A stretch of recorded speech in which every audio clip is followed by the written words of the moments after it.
আজকে তুমি আনন্দ ফুর্তি করছো, আজকে তুমি ভোগ বিলাসিতায় মত্ত হয়ে আছো। আগামীকাল হয়তো তুমি কবরের অধিবাসী হয়ে যাবে, আগামীকাল হয়তো তুমি মৃত্যুবরণ করবে।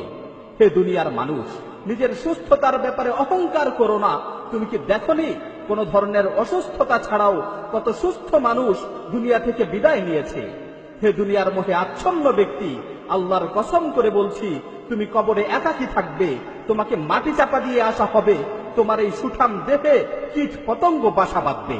তোমার পূর্বে যারা দুনিয়া থেকে বিদায় নিয়েছে তাদের থেকে শিক্ষা গ্রহণ করো, তোমার পূর্বে যারা মৃত্যুবরণ করেছে তাদের থেকে শিক্ষা গ্রহণ করো। আল্লাহর শপথ করে বলছি, যখন তোমার মৃত্যু চলে আসবে তখন তুমি অনুতপ্ত হবে, যখন তোমার বিদায়ের ডাক চলে আসবে তখন তুমি অনুতপ্ত হবে। আল্লাহর কসম, তুমি সেদিন নামাজ না পড়ার কারণে অনুতপ্ত হবে, তুমি সেদিন অনর্থক কাজে সময় নষ্ট করার কারণে অনুতপ্ত হবে। আমার প্রতিপালকের কসম করে বলছি, তুমি সেদিন নামাজ না পড়ার কারণে অনুতপ্ত হবে, তুমি সেদিন সময়ের অপচয় করার কারণে অনুতপ্ত হবে। কিন্তু সেদিন তোমার এই অনুশোচনা কোনো কাজে আসবে না। তুমি আফসোস করতে করতে চিৎকার করে বলবে, রব্বির জিউন, রব্বির জিউন লাআল্লি আমালু সালিহান ফীমা তারাকতু। হে আমার প্রতিপালক, আমাকে দুনিয়াতে আবারও ফিরে পাঠাও। হে আমার প্রতিপালক, আমাকে দুনিয়াতে আবারও ফিরে পাঠাও। হে আমার প্রতিপালক, আমাকে দুনিয়াতে আবারও ফিরে পাঠাও, যাতে করে আমি দুনিয়াতে যে ভালো কাজগুলো করে আসতে পারি।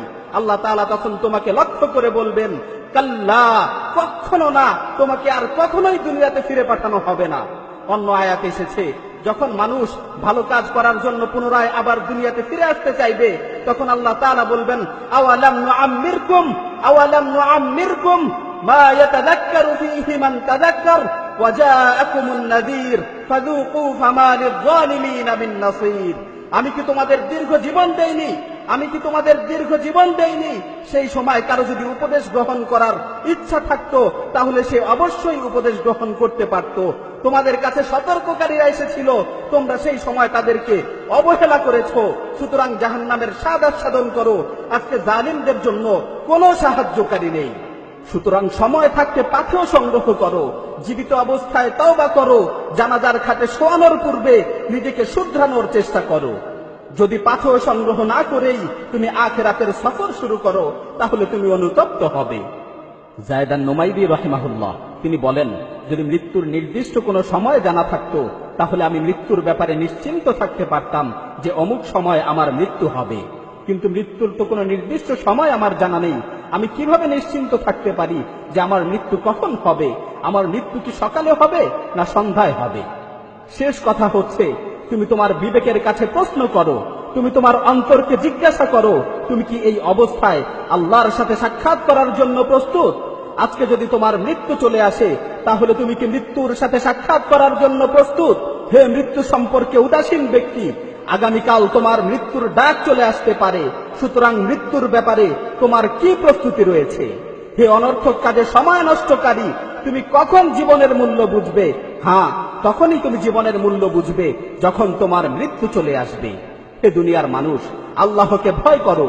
হে দুনিয়ার মানুষ, আল্লাহকে ভয় করো। যারা দুনিয়া ছেড়ে চলে গেছে তাদের থেকে শিক্ষা নাও। পরিশেষে আল্লাহ সুবহানাহু ওয়া তাআলার কাছে ফরিয়াদ করছি, হে আল্লাহ, আমাদেরকে আপনার দ্বীনের উপর চলার তৌফিক দান করুন, আমাদের মৃত্যুকে সহজ করুন, অন্ধকার কবরের ভয়াবহতা থেকে আমাদেরকে রক্ষা করুন, কিয়ামতের কঠিন মুহূর্তে আমাদের হিসাব নিকাশকে সহজ করুন।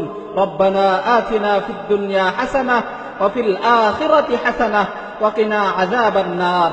হে আল্লাহ, দুনিয়া ও আখিরাতে আমাদেরকে কল্যাণের জীবন দান করুন এবং আমাদেরকে জাহান্নামের আযাব থেকে রক্ষা করুন।